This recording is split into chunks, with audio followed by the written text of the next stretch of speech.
সালাম আলাইকুম। আমার নাম মোহাম্মদ সাইদ আফ্রিদি। আজকের ভিডিওতে আমি বিশ্বব্যাপী যে আমাদের অর্গানাইজেশন গুলো আছে তাদের যে সদর দপ্তর গুলো আছে সেগুলো নিয়ে আলোচনা করবো। তো বিশ্বব্যাপী আমাদের খুব অল্প সংখ্যক দেশের রাজধানী কিংবা তাদের যে গুরুত্বপূর্ণ শহর আছে এই শহরগুলোতে কিন্তু আমাদের ম্যাক্সিমাম যে অর্গানাইজেশন গুলো আছে এগুলোর সদর দপ্তর অবস্থিত। তো তন্মধ্যে আমরা এখানে বেশ কিছু দেশ, এখানে কিন্তু আমি আমাদের যে বিশ্ব মানচিত্রটা আছে এখানে কিন্তু আমি মার্ক করে দিয়েছি। ঠিক আছে। তো শুরুতে আমরা এখানে যে দেশটা এবং ওই দেশের যে শর্টটা নিয়ে আলোচনা করবো সেটা হচ্ছে আমাদের শুরুতে আছে সবার আগে সুইজারল্যান্ড। তো আমাদের এখানে সুইজারল্যান্ড হচ্ছে এইটা। তো এই সুইজারল্যান্ডের রাজধানী আমরা জানি জেনেভা। এই জেনেভা শহরে কিন্তু একটা গুরুত্বপূর্ণ শহর, এটাকে সম্মেলনের শহর বলা হয় কারণ বিশ্বে গুরুত্বপূর্ণ সম্মেলনগুলো কিন্তু এখানে হয়। আর এখানে কিন্তু আমাদের বিশ্বে অনেক অর্গানাইজেশনের যে সদর দপ্তর সেটা অবস্থিত। তো শুরুতে আমরা আলোচনা করবো জেনেভা নিয়ে। এখন এই জেনেভা শহরে আমাদের কোন ধরনের সংস্থাগুলো অবস্থিত, তো এটা মনে রাখার উপায় কি? মনে রাখবে যে যেসব অর্গানাইজেশনের শুরুতে ডাব্লিউ আছে এবং শেষেও আছে সেগুলো কিন্তু এই জেনেভা শহরে অবস্থিত। তো তৎমধ্যে উল্লেখযোগ্য আমরা হু সম্পর্কে জানি সবাই সবার আগে, ডাব্লিউএইচও। তারপরে আমরা ওয়ার্ল্ড ট্রেড অর্গানাইজেশন ডাব্লিউটিও সম্পর্কে জানি। পরবর্তীতে আছে আমাদের ডাব্লিউআইপিও। এর পরবর্তীতে আছে আমাদের ডাব্লিউএমও। এই যে সংস্থাগুলো আমি এখানে মেনশন করেছি এগুলো কিন্তু দেখো সবগুলো শুরুতে ডাব্লিউ আছে, শেষে কিন্তু ও আছে। তো তাহলে জেনেভা শহরে এই যে সংস্থাগুলো আছে এগুলো কিন্তু আমরা এইভাবে তাইলে খেয়াল রাখতে পারি। এছাড়া জেনেভা শহরে আমাদের কিন্তু বিশ্বব্যাপী যে কল্যাণমূলক কিংবা মানব জাতির জন্য ভালো যেসব সংস্থা কাজ করে সেগুলোর মধ্যে উল্লেখযোগ্য যেগুলো আছে সেগুলো কিন্তু জেনেভা শহরে আছে। তো এগুলো কোনগুলো সেটা হচ্ছে শুরুতে বলা যায় রেড ক্রসের কথা। রেড ক্রস কিন্তু বিশ্বব্যাপী মানবতার জন্য কাজ করে। তো রেড ক্রসের বাইরে আমাদের যেটা আছে আমাদের ইউএন এইচ ইউএনএইচসিআর, অর্থাৎ United Nation High Commission for refugee. তো রেফিউজি সম্পর্কিত বা আমাদের বাস্তু হারা যেসব লোকজন আছে বিষয় সেগুলো হচ্ছে সংস্থা ইউএনএইচসিআর, সেটা কিন্তু জেনেভা। এছাড়া মানবতামূলক আরেকটা সংস্থা আছে সেটা হচ্ছে IOM, International Organization for Migration. এটা কিন্তু আমাদের এই জেনেভা শহরে অবস্থিত। তো এগুলো হচ্ছে আমাদের সুইজারল্যান্ডের জেনেভা শহরে অবস্থিত উল্লেখযোগ্য কিছু অর্গানাইজেশন যেগুলো সদর দপ্তর এই জেনেভা শহরে অবস্থিত। তারপর আমরা দ্বিতীয় যে দেশটি নিয়ে আলোচনা করবো সেটা হচ্ছে আমাদের এখানে বেলজিয়ামের ব্রাসেলস। আমরা জানি বেলজিয়ামের রাজধানী হচ্ছে ব্রাসেলস। ব্রাসেলস শহরে কিন্তু আমাদের গুরুত্বপূর্ণ কিছু অর্গানাইজেশনের সদর দপ্তর অবস্থিত ব্রাসেলস। সেগুলোর মধ্যে আমরা বলা যায় আমরা ইউরোপিয়ান ইউনিয়ন আর একটা হচ্ছে ন্যাটো। অর্থাৎ ইউরোপের সবথেকে ইম্পর্টেন্ট দুটা সংস্থা যেটা হচ্ছে বেলজিয়ামের ব্রাসেলসে অবস্থিত। এটা এভাবে আমরা খেয়াল রাখতে পারি। যেখানে ইইউ হচ্ছে একটা কি, একটা হচ্ছে অর্থনৈতিক এবং পারস্পরিক সম্পর্ক, পারস্পরিক সহযোগিতামূলক একটা সংস্থা যেটা বর্তমানে যে সদস্য সেটা হচ্ছে 28। আর ন্যাটো হচ্ছে আমাদের নিরাপত্তামূলক সংস্থা যেটার পুরো ফর্ম আমরা জানি নর্থ আটলান্টিক ট্রিটি অর্গানাইজেশন। তো এইভাবে আমরা খেয়াল রাখতে পারি ইউরোপের সাথে এই দুইটা সংস্থা কিন্তু অনেক বড় একটা কি সম্পর্ক। তো এটা হচ্ছে আমাদের কোথাও অবস্থিত, এটা হচ্ছে আমাদের বেলজিয়ামের ব্রাসেলসে অবস্থিত। তো তৃতীয় আমরা যে দেশটার যে শহর বা রাজধানী আলোচনা করবো সেটা হচ্ছে আমাদের ইতালি। আমাদের ইতালির রোম নিয়ে, রোম। তো ইতালির রোমে কোন কোন সংস্থা, গুরুত্বপূর্ণ সংস্থার সদস্য আছে সেটা আমি কিভাবে মনে রাখবো? মনে রাখবো ইতালির রোমে হচ্ছে আমাদের কৃষি এবং খাদ্য সম্পর্কিত যেসব সংস্থা আছে সেটা কিন্তু ইতালির রোমে অবস্থিত। তো এগুলোর মধ্যে কে কে আছে? যেমন আমাদের এইগুলোর মধ্যে আমাদের আছে ফাও, ফুড অ্যান্ড এগ্রিকালচারাল অর্গানাইজেশন। পরবর্তীতে আছে আমাদের Ifad, international food and agricultural development. And আরেকটা আছে আমাদের ডাব্লিউএফসি। ঠিক আছে। তো এগুলো হচ্ছে আমাদের আহ কি বলে আমাদের খাদ্য কিংবা কৃষি সম্পর্কিত যেটা আমাদের রোমে অবস্থিত। তোমরা সরাসরি ভাবে খেয়াল রাখতে পারো যে ইতালির, এটা হচ্ছে ইতালির রোমে আমাদের খাদ্য এবং কৃষি সম্পর্কিত সংস্থাগুলো অবস্থান। তার পরবর্তী আমরা যে দেশটা নিয়ে আলোচনা করবো সেটা হচ্ছে আমাদের যে এই যে সুইজারল্যান্ডের পাশে যে দেশটা আছে সেটা হচ্ছে অস্ট্রিয়া। এবং এই অস্ট্রিয়ার দেশ রাজধানী বা গুরুত্বপূর্ণ শহর সেটা হচ্ছে ভিয়েনা। এই ভিয়েনা কিন্তু বিভিন্ন ধরনের যে চুক্তি এটার জন্য কিন্তু বিখ্যাত এবং অর্গানাইজেশনের জন্য এটা কিন্তু বিখ্যাত। এখন ভিয়েনার জন্য আমরা কিভাবে খেয়াল রাখবো? মনে রাখবে তোমার যতগুলো অ্যাটমিক রিলেটেড বা নিউক্লিয়ার রিলেটেড যত অর্গানাইজেশন আছে কিংবা তেল রিলেটেড যে অর্গানাইজেশন, তারপর হচ্ছে তোমার ওষুধ রিলেটেড যে অর্গানাইজেশন, ওষুধ ইন্ডাস্ট্রি রিলেটেড যে অর্গানাইজেশন, এগুলো হচ্ছে ভিয়েনাতে। ঠিক আছে। তাহলে কি কি বললাম? একটা হচ্ছে নিউক্লিয়ার, দ্বিতীয় হচ্ছে তেল রিলেটেড, তৃতীয় হচ্ছে ইন্ডাস্ট্রি রিলেটেড, আর চতুর্থ হচ্ছে ওষুধ রিলেটেড। এই ইয়েগুলো কিন্তু অর্গানাইজেশন গুলো সদস্য কিন্তু ভিয়েনাতে। তো এইগুলোর মধ্যে কি কি আছে? যেমন IAEA, এটাকে আমরা কি হিসাবে জানি? Atomic energy agency, international atomic energy agency. এটা কিন্তু নিউক্লিয়ার রিলেটেড, তো এটা ভিয়েনাতে অবস্থিত। তারপর আরেকটা তোমার নিউক্লিয়ার রিলেটেড সংস্থা হচ্ছে CTBTO, যেটাকে আমরা comprehensive nuclear test band treaty organization হিসেবে চিনি। এটা কিন্তু অস্ট্রেলিয়া ভিয়েনাতে আছে। তারপরে হচ্ছে পেট্রোলিয়াম বা তেল জাতীয় আমি বলছি সেটা কিন্তু ভিয়েনাতে। তো এটারও সংস্থা হচ্ছে ওপেক। এটা হচ্ছে organization of petroleum exporting countries এর যে অর্গানাইজেশন আছে ওপেক, সেটা হচ্ছে ভিয়েনাতে অবস্থিত। এরপর আছে ইউনি, এটা হচ্ছে UNI, UNIDO, অর্থাৎ United Nation industrial development organization. Industrial আমরা বলছি এটা ভিয়েনাতে অবস্থিত হবে। আর আরেকটা সংস্থা হচ্ছে UNODC, United Nation organization of drugs crime. এটা কোথায় অবস্থিত? এটা হচ্ছে অস্ট্রেলিয়া ভিয়েনাতে অবস্থিত। তো আশা করি এটা আমরা বুঝতে পেরেছি। পরবর্তীতে যদি আমরা আরেকটা দেশ নিয়ে বলি ইউরোপের, সেটা হচ্ছে আমাদের এই এখানে যে বেলজিয়ামের পাশে যে দেশটি আছে সেটা হচ্ছে নেদারল্যান্ড। এই নেদারল্যান্ডে একটা গুরুত্বপূর্ণ সংস্থা অবস্থিত সেটা হচ্ছে আমরা জানি যে ইন্টারন্যাশনাল ক্রিমিনাল কোর্ট, ICC। এটা কিন্তু নেদারল্যান্ডের কোথায় অবস্থিত? হেগ শহরে অবস্থিত, হেগ। তো এটা আমরা খেয়াল রাখতে পারি নেদারল্যান্ডের হেগ শহরে, যেটা একমাত্র বিশ্বব্যাপী একমাত্র কি ইন্টারন্যাশনাল কোর্ট এটা কিন্তু হেগ শহরে অবস্থিত। তো আমরা এটা এইভাবে মনে রাখতে পারি। তারপরে বিশ্বব্যাপী অর্গানাইজেশন বা কিংবা আধিপত্যের দিক দিয়ে যে দেশ আমরা জানি সবার আগে ইউএসএ। তো ইউএসএ দুইটা শহর আছে মেনলি যেখানে তোমার বিশ্বব্যাপী অর্গানাইজেশন গুলো অবস্থিত। তো এর মধ্যে সবার আগে অবশ্যই আসবে নিউ ইয়র্কের যে গুরুত্বপূর্ণ একটা শহর সেটা হচ্ছে নিউ ইয়র্ক। আর আরেকটা হচ্ছে ওয়াশিংটন ডিসি যেটা এখানে অবস্থিত। ঠিক আছে, তো নিউ ইয়র্কে আমাদের কোন কোন সংস্থাগুলো আছে সেগুলো হচ্ছে আমরা মনে রাখবো। আমি কিভাবে মনে রাখবো যে আমাদের এই নিউ ইয়র্কে কোন কোন সংস্থাগুলো আছে? নিউ ইয়র্ক, এগুলো আমরা কিভাবে মনে রাখবো?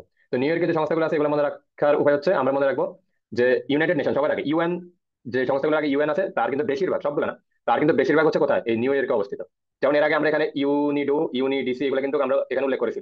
ঠিক আছে, তারপর ইউএনএইচসিআর, অর্থাৎ আমাদের ওই যে রেফুজি সংক্রান্ত গুলো জেনেভা তে ছিল। বাট এর বাইরে ইউএন এর যতগুলো অর্গানাইজেশন আছে এগুলো কিন্তু নিউ ইয়র্কে বেশি ম্যাক্সিমাম। তো এর মধ্যে আমাদের আরো সদর যদি আমরা খেয়াল রাখতে চাই সেটা হচ্ছে আমাদের নারী সম্পর্কিত, তারপর হচ্ছে জনসংখ্যা সম্পর্কিত এবং শিশু সম্পর্কিত যত সংস্থা আছে সেটা কিন্তু আমাদের নিউ ইয়র্কে অবস্থিত। তো সবার আগে আমার নিউ ইয়র্কে কি আসবে? ইউএন, আমরা যদি বলি সবার আগে ইউএন আসবে, অর্থাৎ ইউনাইটেড নেশন জাতিসংঘ। তারপর হচ্ছে ইউনাইটেড নেশন ডেভেলপমেন্ট প্রোগ্রাম, এটা হচ্ছে আমাদের জনসংখ্যা রিলেটেড। তারপর হচ্ছে আমাদের এফপিএ, অর্থাৎ এটা হচ্ছে United nation fund for population. ঠিক আছে, তো আমি জনসংখ্যা রিলেটেড বলছি এই কারণে দেখো সবগুলো শুরুতে কিন্তু ইউএন আছে। তো এইভাবে সব খেয়াল রাখতে পারো, এবার জনসংখ্যার জন্য যেটা সেটা খেয়াল রাখতে পারো। তারপর আমরা জানি ইউনিসেফ, এটা হচ্ছে শিশু সম্পর্কিত। আমি বলছি যে শিশু সম্পর্কিত সংস্থা যেগুলো আছে সেগুলো কিন্তু নিউ ইয়র্কে অবস্থিত হবে। এরপর আছে মহিলা সম্পর্কিত যত সংস্থা আছে, যেমন ইউনিফেম, তারপর ইউএন ওমেন। ঠিক আছে, তো এগুলো সব কোথায় অবস্থিত? এটাও কিন্তু নিউ ইয়র্ক শহরে অবস্থিত। ঠিক আছে, আশা করি এভাবে খেয়াল রাখতে সুবিধা হবে। তারপরে নিউ ইয়র্ক গেল, এর পরবর্তীতে আমাদের ইউএসএ আরেকটা গুরুত্বপূর্ণ শহর সম্পর্কে আমরা বলছি, সেটা হচ্ছে কি? সেটা হচ্ছে ওয়াশিংটন ডিসি। ওয়াশিংটন,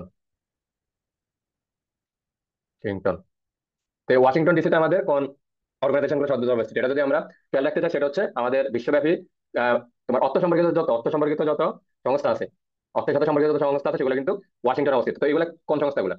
ঠিক আছে, এগুলো হচ্ছে শুরুতে বলা লাগে আমাদের বিশ্বব্যাপী যখন অর্থ সংস্থার কথা আমরা বলবো সবার আগে কিন্তু আমাদের ওয়ার্ল্ড ব্যাংকের কথা আসবে, ওয়ার্ল্ড ব্যাংক। তারপর আসবে আমাদের কি আইএমএফ। এগুলো আমাদের একেবারে দৈনন্দিন জীবনে এগুলো আমরা সবসময় এগুলো সম্পর্কে কিন্তু জানি। এছাড়া আমাদের কি আছে? এছাড়া আমাদের আছে ইন্টারন্যাশনাল ফাইন্যান্সিয়াল কর্পোরেশন, আইএফসি। এটাও কিন্তু ওয়াশিংটনে অবস্থিত। এছাড়া আরো গুরুত্বপূর্ণ যদি আমরা বলি সেটার মধ্যে আছে অর্থ রিলেটেড আছে আইডিএ, মিগা, এমআইজিএ। এগুলো কিন্তু আমাদের ওয়াশিংটন ডিসিতে অবস্থিত। তো এইভাবে চাইলে আমরা কিন্তু আমাদের প্রতিটা যে অর্গানাইজেশন গুলো আছে এগুলো কিন্তু আমরা এভাবে মনে রাখতে পারি। ঠিক আছে, তারপরে আমরা যদি আরো কিছু সম্পর্কে বলি সেটা হচ্ছে পরবর্তীতে আছে আমাদের এই যে এই অঞ্চলটা, এটা হচ্ছে আমাদের কি? যুক্তরাজ্য। তো এই যুক্তরাজ্যের যে আমাদের অর্গানাইজেশন গুলো আছে, আমরা জানি যুক্তরাজ্যের রাজধানী হচ্ছে কি? লন্ডন। যুক্তরাজ্যের রাজধানী আছে লন্ডন। তো এই লন্ডনের আমাদের আমাদের কোন কোন অর্গানাইজেশন গুলো আছে? সেটা হচ্ছে আইএমও, এটা হচ্ছে বিশ্বব্যাপী যে নর্মস এন্ড ভ্যালুস এগুলো সম্পর্কিত একটা অর্গানাইজেশন। তারপরে আমার আছে অক্সফ্যাম। তারপর হচ্ছে আমাদের রয়টার্স, এগুলোতে সম্পর্কে আমরা জানি রয়টার্স বার্তা সম্পর্কিত সংস্থা রয়টার্স। পরবর্তীতে আছে আমাদের বিবিসি, এগুলো কিন্তু আমাদের কোথায়? লন্ডনে অবস্থিত।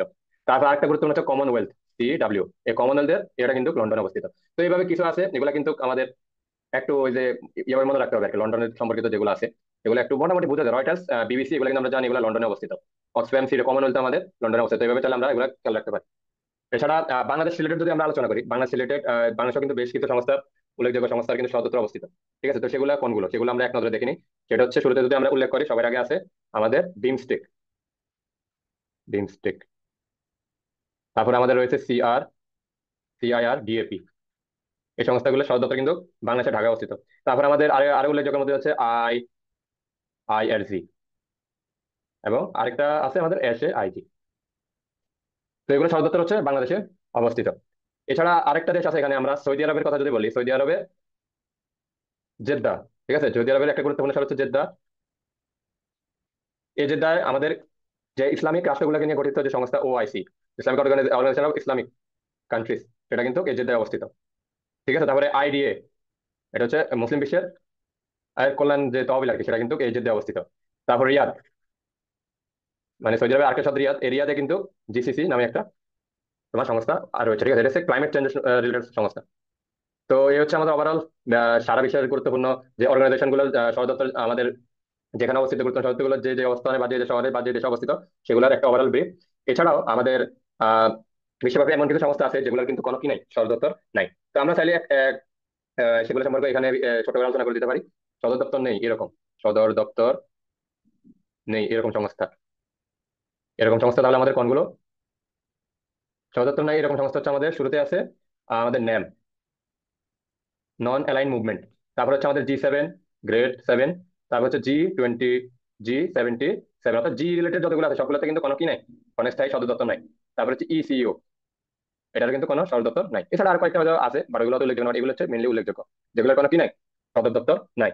তো এছাড়াও এই এখানে যে আমরা যেগুলো আলোচনা করেছি এর বাইরেও কিন্তু বেশ কিছু গুরুত্বপূর্ণ তোমার অর্গানাইজেশন রয়েছে, যেগুলো কিন্তু আমাদের এখানে উল্লেখ করা হয় না, সেগুলো আরো কিছু অন্যান্য জায়গায় রয়েছে। কারণ আমরা যদি সেগুলো নিয়ে আলোচনা করি, তার তন্মধ্যে আমরা বলতে পারি ফ্রান্স নিয়ে। ফ্রান্সে আমাদের গুরুত্বপূর্ণ ফ্রান্সের প্যারিসে আর কি, ফ্রান্সের প্যারিসে আমাদের, এটা হচ্ছে ফ্রান্স, তো ফ্রান্সের প্যারিসে নিয়ে যদি আমরা বলি সেখানে কি কি রয়েছে, সেখানে প্রথমত রয়েছে ইউনেস্কো, তারপর হচ্ছে আমার ইন্টারপোল, মানে বিশ্বব্যাপী যে পুলিশের সংস্থা সেটা আমরা ইন্টারপোল নামে জানি। তো ইন্টারপোল আর ইউনেস্কোর সদর দপ্তর কিন্তু প্যারিসে অবস্থিত। এছাড়া আরো গুরুত্বপূর্ণ উল্লেখযোগ্য কিছু সদর দপ্তর হিসেবে রয়েছে, তৎমধ্যে আমাদের রয়েছে ডিএড অর্থাৎ ডেভেলপিং এড, যেটা সদর দপ্তর ইস্তানবুল অর্থাৎ তুরস্কের ইস্তানবুল অবস্থিত। তারপরে আমার সার্কের সদর দপ্তর আমরা জানি নেপালের কাঠমান্ডুতে। ব্রিক্স এর যে সম্মেলনটা হয়, বা ব্রিক্স যে সংগঠনটা রয়েছে, অর্গানাইজেশনটা রয়েছে, সেটা হচ্ছে চীনের সাংহাই। এনডিবি হচ্ছে চীনের সাংহাই। তারপর AIIB যে ব্যাংকটা রয়েছে সেটা হচ্ছে চীনের বেইজিং এ। এর পরবর্তীতে আর আরো গুরুত্বপূর্ণ বেশ কিছু থাকতে পারে, সেগুলো যেমন আরব লীগ, সেটা হচ্ছে কায়রোতে। তো আমরা আজকের ভিডিওতে আমাদের যে অর্গানাইজেশন গুলো সম্পর্কে বিশ্বব্যাপী রয়েছে সেগুলো সদস্য সম্পর্কে জানলাম, কিছু সদস্য নয় এগুলো সম্পর্কে জানলাম। এর বাইরেও এখানে আমাদের ভিডিও যে ম্যাপ আছে, ম্যাপের বাইরেও আরো কিছু দেশে আমাদের ছোটখাটো অর্গানাইজেশন রয়েছে, ওগুলো সম্পর্কে তো আমরা কম বেশি জানলাম। তো আজকের ভিডিও এতটুকুই। ধন্যবাদ সবাইকে।